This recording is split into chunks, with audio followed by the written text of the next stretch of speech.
2016 में कई बॉलीवुड फिल्में आई और गईं, मगर इनमें से कुछ ऐसी फिल्में हैं जो हो सकता है आपने मिस कर दी हों, जिन्हें आपको जरूर देखना चाहिए। तो पेश है आपके सामने ऐसी ही फिल्में जिनमें कहानी पर ज्यादा ध्यान दिया गया है। साइलेंस शोसाकू एंडो के उपन्यास पर आधारित मार्टिन स्कॉर्सेज़ी की साइलेंस एक बहुत ही गंभीर और खूबसूरत मूवी है जो कि ईश्वर और आस्था के बारे में है।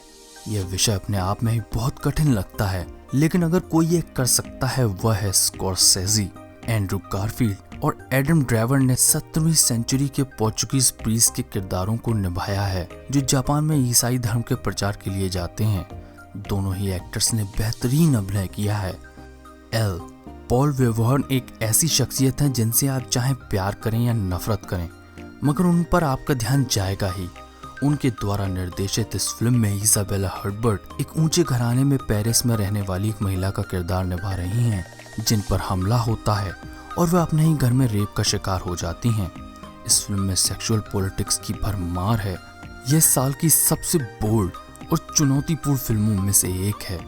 एवरीबॉडी वांट्स सम रिचर्ड लिंकलेटर द्वारा लिखित और निर्देशित यह कॉमेडी फिल्म 1980 के दौर में कॉलेज बेसबॉल प्लेयर्स के कारनामों की कहानी सुनाती है। इसे अपने 1993 की फिल्म डेज्ड एंड कंफ्यूज्ड की स्पिरिचुअल सीक्वल करार दिया गया है, जो कि बहुत बड़ी हिट रही थी। यह एक प्यारी और हल्की फुल्की कॉमेडी फिल्म है जिसे आपको जरूर देखना चाहिए। ला ला लैंड ज्यादातर लोगों को म्यूजिकल फिल्में बोर लगती हैं, लेकिन ला ला लैंड से डेमियन चिज़ल ने एक ऐसी फिल्म बनाई है जो ज्यादातर दर्शकों को पसंद आएगी।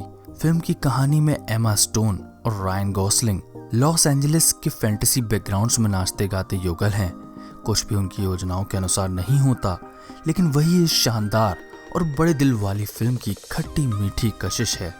टॉवर कीथ मैडलैंड की यह फिल्म 1 अगस्त 1986 में टेक्सास यूनिवर्सिटी में हुई शूटिंग की सच्ची घटना पर आधारित है, जिसमें क्लॉक टावर पर चढ़े बंदूकधारियों ने 16 लोगों को मार गिराया था। यह अब तक की बनी किसी भी डॉक्यूमेंट्री फिल्म से बिल्कुल अलग है।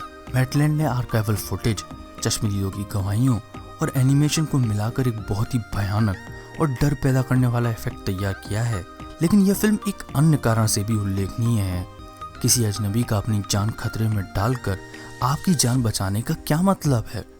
टावर इस भावना को बखूबी समझाती है। Manchester by the sea Casey Affleck एक कटु, उदास और एकाकी व्यक्ति का किरदार निभा रहे हैं, जिन्हें अपने टीनेजर भतीजे की देखरेख की जिम्मेदारी मिलती है। लॉगेन की बाकी सभी फिल्मों की तरह यह फिल्म भी आपको किरदारों के साथ जीने का मौका देती है, तब तक जब तक आपको ऐसा नहीं लगने लगता कि आप इन लोगों को जानते हैं। कभी वे ऐसे भी लोग होते हैं जिन्हें आप ज्यादा पसंद नहीं करते, लेकिन फिल्म के खत्म होते होते वे आपके ही लोग बन जाते हैं और आप उनसे भावनात्मक जुड़ाव महसूस करते हैं। पैटरसन न्यू जर्सी के एक शहर पैटरसन की गलियों में घूमते हुए बस ड्राइवर के रूप में एडम ड्राइवर ने बेहतरीन अभिनय किया है। फिल्म में उनके किरदार का नाम भी पैटरसन है और वह अपने बचे हुए कीमती समय में कविता लिखता है। डायरेक्टर ने बड़ी खूबसूरती के साथ अद्भुत अमेरिकन शहरों को बयां करते हुए यह बताया है कि कैसे खाली समय में किए गए काम कभी कभी हमारे बारे में बहुत कुछ कह जाते हैं। मूनलाइट इस फिल्म में कई कहानियां हैं, जिसमें एक लव स्टोरी और एक माँ और बेटे की कहानी को बड़ी खूबसूरती के साथ दिखाया गया है। बैरी जेनकिंस की मूनलाइट हमें कई स्तरों पर आकर्षित करती है, लेकिन साथ ही यह अद्भुत नजाकत से भरी फिल्म भी है जो आपको लहरों के समान उठाती है और हौले से ऐसी जगह गिराती है जहां आप पहुंचने की कभी सोच नहीं सकते थे। 3 बेहतरीन अभिनेताओं ने एक ही किरदार, जिसका नाम कायरोन है, उसके जीवन के अलग अलग चरणों को बखूबी निभाया है। मियामी में उसकी जवानी से लेकर एक मजे हुए ट्रक डीलर के रूप में उसके वयस्क जीवन तक। लेकिन इस फिल्म में कई बहुत ही शानदार सपोर्टिंग कास्ट का अभिनय भी शामिल है। इस उत्साह से भरी फिल्म का एक छोटे से छोटा डिटेल भी फिल्म की कहानी में बहुत बड़ा महत्व रखता है।